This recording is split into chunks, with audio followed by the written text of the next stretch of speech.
lisod mo kung tapoy nga boys, nasamad mo ko di ari oh. No, binhod pa kay kung tudlo na samad.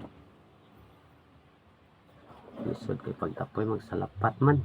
O, salamat na lang kay ayo na katapoy na ko gamay. God bless always kanatong tanan. Shout out ko sa tanang tanaw, sa tanang mga vlogger o sa tanang mga sponsor. Salamat ninyo sa inyong pagsuporta. O salamat sa Diyos.